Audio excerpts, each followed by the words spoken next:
charge dispersion and stability of molecules. Molecules are various species. Okay, what does this mean? Keep writing with me. For any charged species, we define volume charge density, VCD, where VCD represents how much is the charge of that species depending upon their size of atom. What is the size of their atom? In short, if we have small size of the species, we can say it has high volume charge density. Or if you have large size of the molecule, we can say it has low volume charge density. Right. What is the general rule for any molecule? General rule of any molecule here, which you need to check out, is as VCD increases,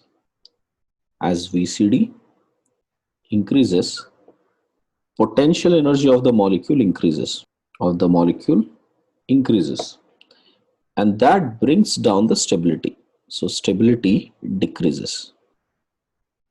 So henceforth, whenever you talk about stability of any species, we will see the low VCD. Lower the VCD, more will be the stability. This is the way you need to check it out. So this is like a general rule, everyone. And we will see how we can identify volume charge density in various species and compare that. One of the aspects which will help to understand volume charge density is electronegativity. If you recall from chemical bonding, it is about tendency to pull the bonded or the shared pair of electrons. Suppose if you have a molecule AB, if electronegativity of B is greater than electronegativity of A, it implies that this bond gets polarized. Polarized as in there will be some negative charge appeared on B and some positive charge appears on A. And this type of bonds are called polar bonds. Now what we can say, if the polarity is more the charge that will come. So more the charge, strongly or tightly the atoms will be bounded. Okay. So you can see more polarity, you can take it as a general rule here. High polarity, more strongly A and B gets attracted. Here we can see that anything which has more negative charge, right, which means it is electronegativity wise, if we check out, that has more electronegative nature. So if you just recall Pauling scale, how the electronegativity order is, fluorine is the most compared to oxygen, nitrogen, chlorine is almost the same amount, then bromine, okay, sulfur, iodine, yeah, phosphorus, carbon, hydrogen, got it? Then most of them are metals here, got it? And you should be able to point out that hydrogen is like a bridge between non-metals and metals. So all metals are electronegative wise less than hydrogen, and non-metals, especially all of this fluorine, chlorine, bromine, they are higher than hydrogen. This much you must remember while discussing electronegativity. Now, can I say that more electronegative element will be able to hold the charge better, negative charge better, as compared to that of less electronegative element? Therefore, we will get another important rule from here, that the negative charge holding capacity of an atom better with more electronegative atom. If you check out the negative charge ability, which will have strongly negative charge holding capacity, fluorine can hold better than oxygen, then nitrogen, then carbon, then hydrogen, and so on. So if you were to ask, like, you have to compare which is going to accept or hold negative charge better, definitely it is the fluorine which can hold negative charge better. And the converse is also true. If you check out the positive charge, fluorine will be the least stable when it comes to holding out the positive charge on it. Okay. And if you recall, electronegativity depends upon what are the other factors. If the size decreases, electronegativity increases. Okay. And moreover, when it comes to electronegativity of subshells, you can figure out that S subshell will be better in terms of its electronegative character than P, than D. Okay. It is because S shells will be much closer to the nucleus. So it would have more attractive force from the nucleus as compared to that of P, D, F, and so on. Electronegativity, if you compare the hybridized orbitals, you would observe that sp hybridized will have more electronegative power compared to sp2, compared to sp3, compared to p. If you are comparing only p, or if you are comparing only s also, then s will have strongest, then sp, sp2, sp3, and p. You can relate that with the percentage amount of s character. So if the percentage s character increases, electronegativity increases. You can observe that carefully here, that here S is 100%, here it is 50%, here it is 25%, 33.3%, here it is 25%, here it is 0%. So as the S character decreases, electronegativity increases, or as the S character increases, electronegativity increases. Okay. See, I will take you through one example, simple example. Anyways, we will be learning a lot of examples like this going ahead. Suppose if you have carbon triple bond C connected with CH double bond CH2. This is not a completely non-polar molecule. This will also have some polarity. And the polarity is developed because of this carbon, which is sp2 hybridized, and this is being sp hybridized. And you can see sp hybridized has more electronegativity compared to sp2. So there is a resultant dipole moment that will move towards this side, with this guessing delta negative and this side it is delta positive. Clear, everybody? So you can see there is a movement of electrons, this sigma electrons, towards this carbon. Bond angle is another important aspect. Yes, beta. Now another important aspect which will help understand electronegativity better is bond angle. There would be certain cases where the bond angle also is different. That will also help us understand how electronegativity is. Suppose if it is sp, the bond angle is supposed to be 180 degrees. sp2, it is 120 degrees. sp3, it is 109 degrees 28 minutes. So which is clear indication that electronegativity is also directly proportional to bond angle. Bond angle. Because more the bond angle, more is the S character. More the S character, more is the electronegativity. So you could see that we can apply Bend's rule wherever there is a strain appearing. Okay, apply the Bend's rule and you should be able to immediately figure out which bonds will have more electronegative character. Okay, for example, if you check out the angle strain in general, we have learned this angle strain in conformations. Okay, so suppose if you have cyclohexane, sorry, cyclopropane, cyclobutane, cyclopentane, and cyclohexane, and I'm trying to check out experimentally expected bond angle is 109 degrees 28 minutes here. Same is the case with all of them because all of them are sp3 carbons. But what is the actual angle? If you check out, it is around 60 degrees. Here it is 90 degrees. Here it is 108 degrees.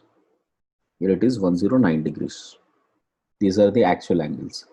So there is some amount of angle strain in them. And the angle strain here is approximately 49 degrees 28 minutes, 19 minutes 28, 19 degrees 28 minutes, 1 degree 28 minutes, and 28 minutes. These are the angle strains which you will observe. Okay. Now, if at all I take one example of cyclopropane, right? Let's say this cyclopropane. Now in here, we would have hydrogens here, two hydrogens on this end. On the cyclopropane, bond angle here is 60 degrees, correct? Which means these bonds, okay, I'll highlight these bonds, check out these three bonds. If you check out, this carbon is supposed to have sp3 character, but the bond angle here it is maintained as 60 degrees, which means it will drain out most of its p character into these two. P character will be drained out into this two. Remember Bend's rule, where you have an unsymmetrical bonds, then S and P will start distributing themselves. Here also, because the bond angle is 60 degrees, you know, if S character increases, bond angle decreases. Sorry, if P character increases, bond angle decreases. If S character increases, bond angle will also increase. So in these two bonds, you will have more P character. This will have more P character, correct? And these bonds which are connecting and making the cyclic form, these are called endo bonds. These are endocyclic bonds. These are endocyclic bonds. While if you consider this bond now, here, if you consider this bond here, this would have more S character. Okay, these bonds will have more S character. Okay, and you would see the bond angle here will be greater than 120 degrees. It will be more than that of 120 degrees, right? Sorry, more than 109 degrees to compensate this angle. Okay, so since here bond angle is more, I can easily relate that these bonds will have more S character. So these bonds which are away from the cycle, these are called exocyclic bonds. Exocyclic bonds. So you can clearly consider that if you consider exocyclic bond and endocyclic bond, exocyclic bond will have more S character and endocyclic bonds will have more P character. So electronegativity wise, this bonds will have more electronegative character as compared to that of these bonds. Everybody understood this point now?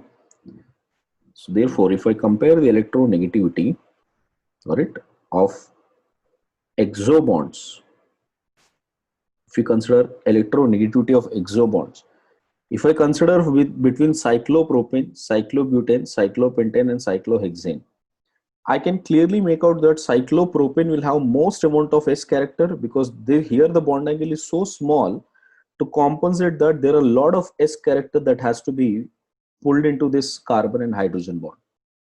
Therefore, if you consider electronegativity of exo bonds, then cyclopropane is more than cyclobutane, cyclopentane compared to that of cyclohexane. Very, very important as you go and learn towards acidic character.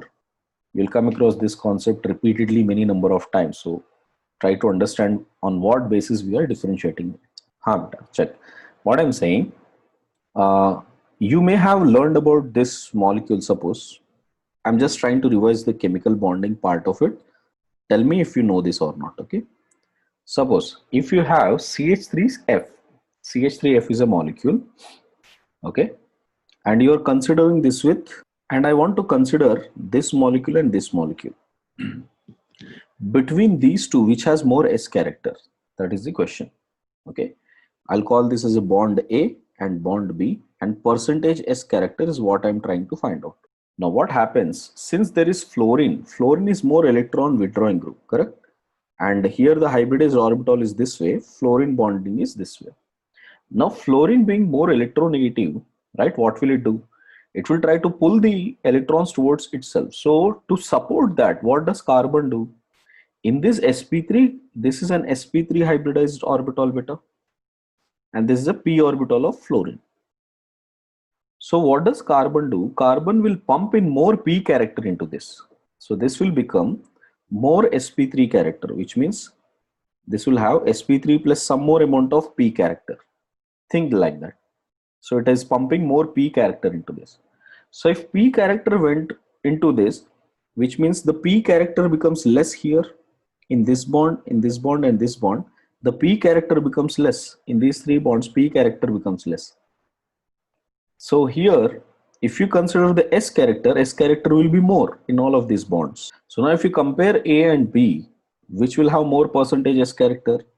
A will have more than B. This is called Bend's rule. Bend's rule tells us the distribution of how the orbitals percentage is in every bond. Think this way, beta. This is how the bonding has to be, correct? Now, what is fluorine doing? Because it is more electronegative, it is pulling its electrons towards itself. So, what is the way to carbon to again overlap it? To stretch more towards fluorine. How can it stretch more towards fluorine now? Pumping more p character, because p orbital is more directional. S is non-directional. Understood? I guess all of you understood that point. Yeah. Now, if you have learned this point and if you understand how the Bend's rule work, I'm applying the same concept here, students. Here, bond angle is less, which means P character is being pumped so much into this. So all the P character went into this highlighted bonds. Then the entire S character will be stored into this carbon-hydrogen bonds, and which also is responsible for increasing bond angle here. Is this point clear, everybody? And since it has more S character here, if you consider the same thing with all other groups, because as the inside bond keeps increasing, the S character decreases, correct? Because here 60 degrees is too much of P character, hardly any S character here. But here the bond angle is slowly increasing. So S character is also being put into that. Okay, cyclohexane will have most amount of S character, then cyclopentane, cyclobutane, and cyclopropane.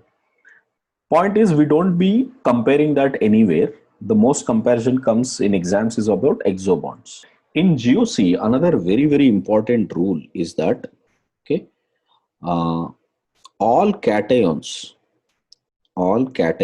electron withdrawing, they will always be electron withdrawing in nature, whether it is present on a metal, whether it is present on hydrogen, on carbon, on fluorine or oxygen.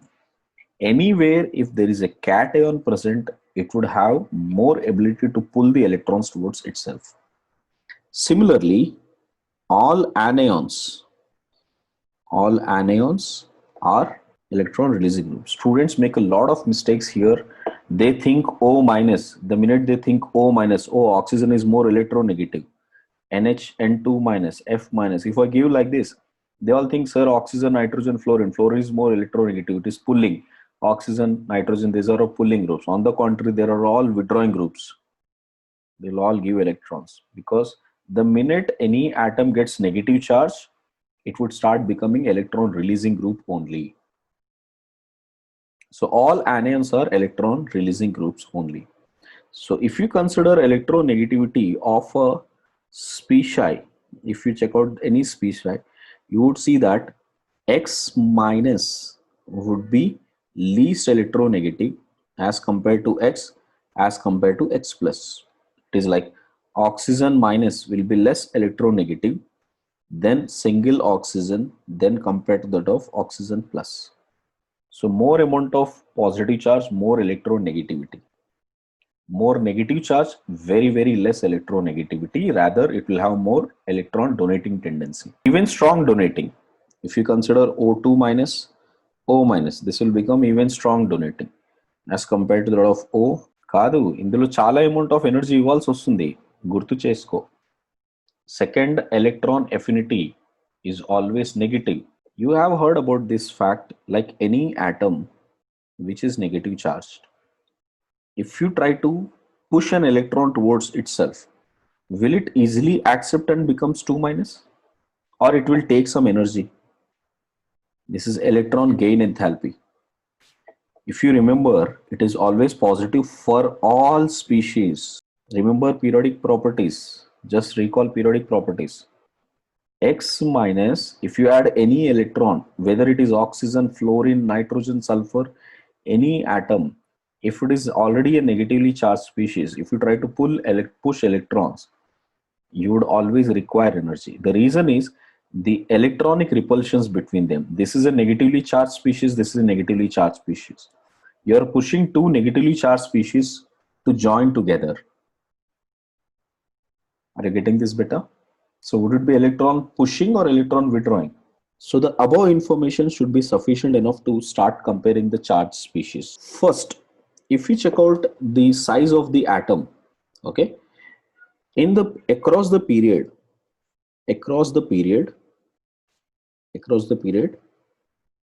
we usually consider,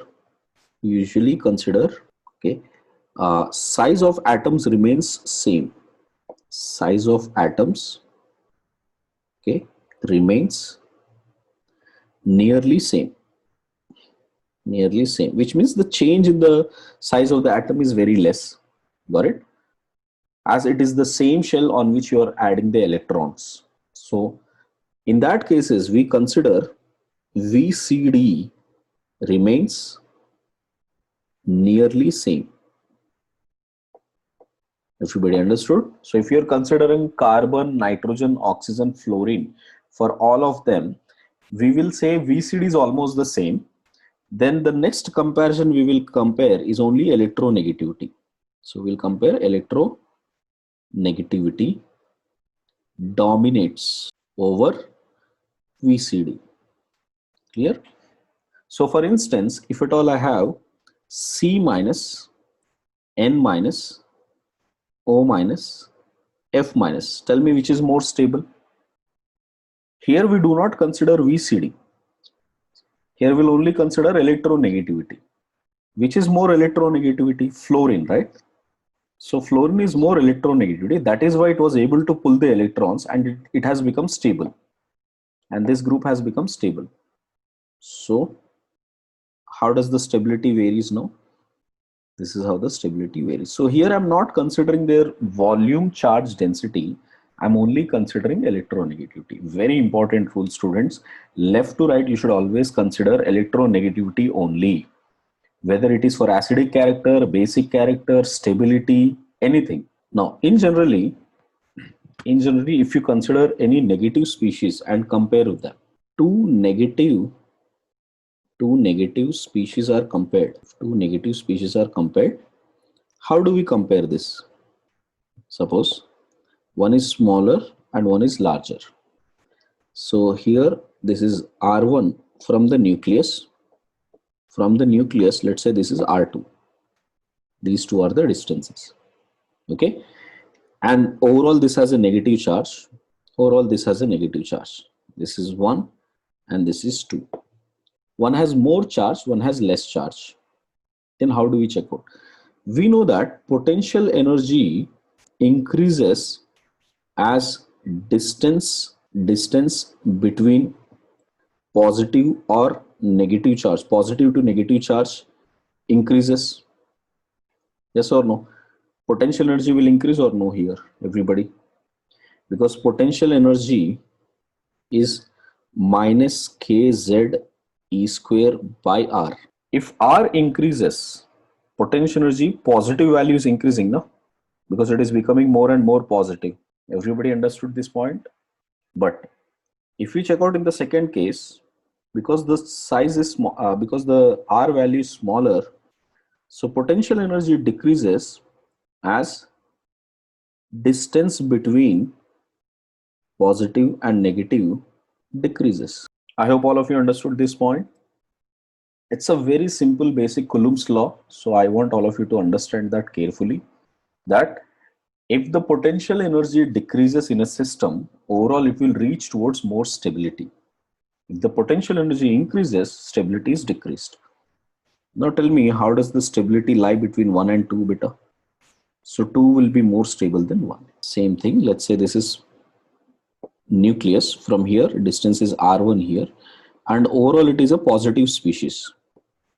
And there is small one with positive, and this is R2. Overall it is positive charge. Now potential energy is here actually, potential energy is actually a positive term, right?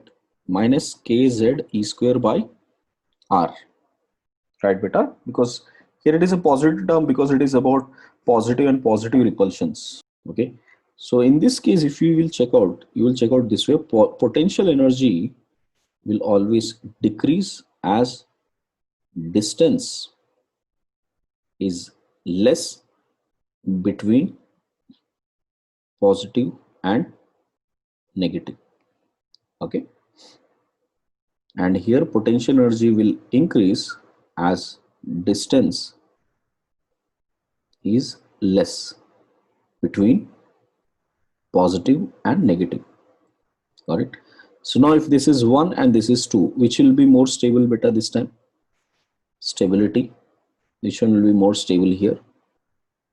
2 will be less, yeah, or 1 greater than 2 or 2 greater than 1. For example, positive charge can be more stable on more electronegative atom provided octet is complete.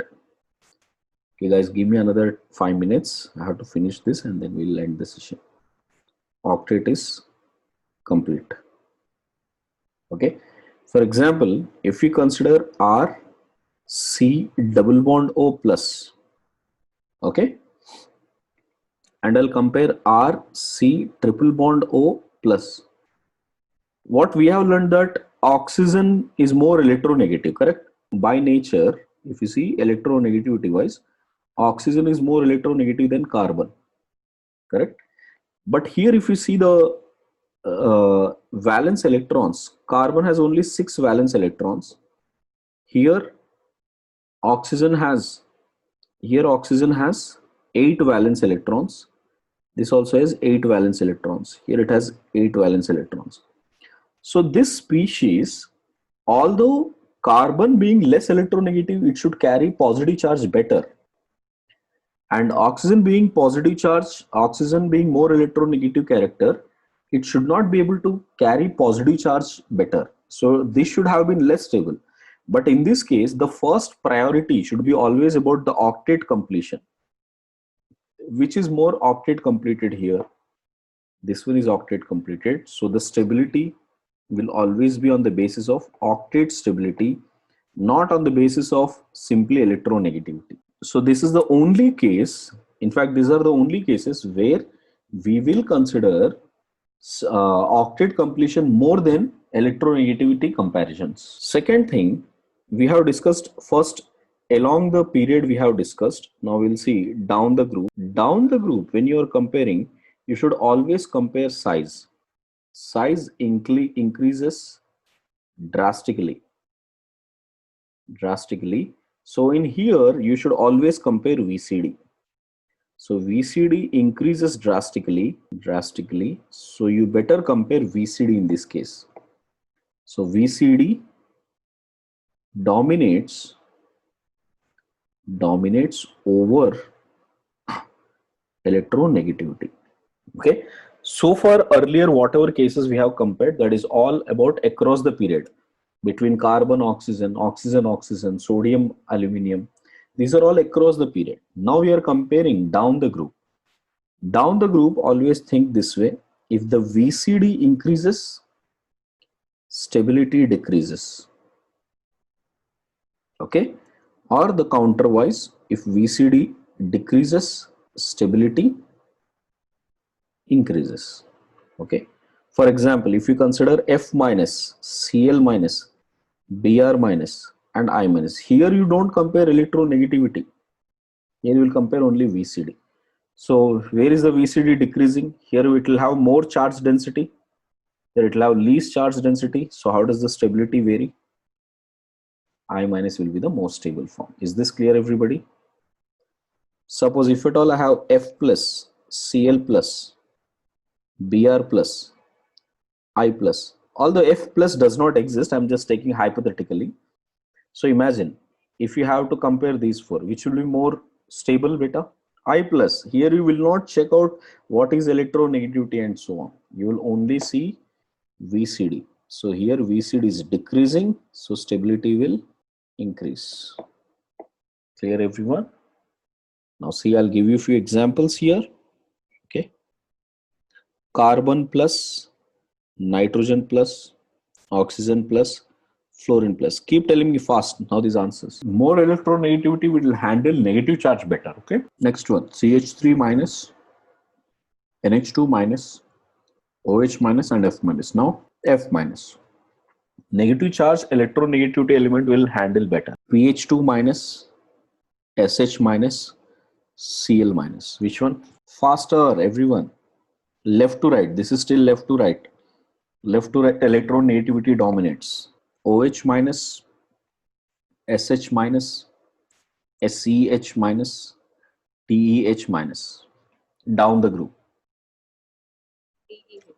Very good. VCD dominates. Here VCD dominates. Okay. Next.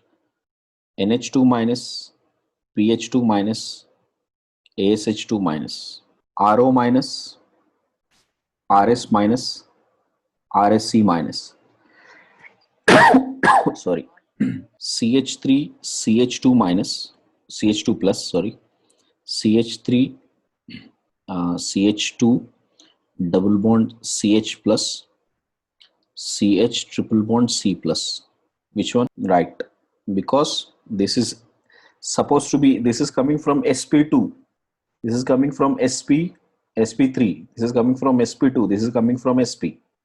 So if you compare all of them, what should happen? Electronegativity wise, this carbon was less, this carbon was more. So this cannot handle positive charge, but it can handle negative charge better. So the same order I'll give you with negative charge. CH3, CH2 minus, CH double bond CH minus, okay, CH2, and CH triple bond C minus. Now this should be increasing order. Suppose there is a negative charge, negative charge, negative charge, negative charge. Tell me which one is more stable. Just now we have learned these are exo bonds. Decreasing, right? Right. Why? Here there was more S character now, which means it is more electronegative. So that will handle negative charge better. Same way, this time with positive. If you, in case if you have positive charge, check out positive, positive, positive, positive. What will be the order? Right. When it comes to H, C, triple bond C minus and NH2 minus, if you compare these two are completely different, little weird. Here this is sp hybridized carbon, it is not a regular carbon. And here this is an sp3 hybridized nitrogen. sp3 hybridized nitrogen has a electronegativity of 3. Okay. And here this has electronegativity of 3.25. Special case, very important. Triple bond will be more dominant in terms of electronegativity as compared to that of nitrogen with sp3. SH minus, F minus, OH minus, pH2 minus, NH2 minus. Now both groups up and down I'm comparing. How do we do that? First you will remove out all the similar group ones. So first we know that Cl minus, F minus, between these two which is more stable? Between OH minus and SH minus, which is more stable? This one. Between pH2 minus and NH2 minus, which one is more stable? This one is more stable. Correct? Now down the group is very much dominant in terms of charges. So that's why Cl minus, if you compare, will be more stable than SH minus, then compared to that of pH2 minus, then the next order will come.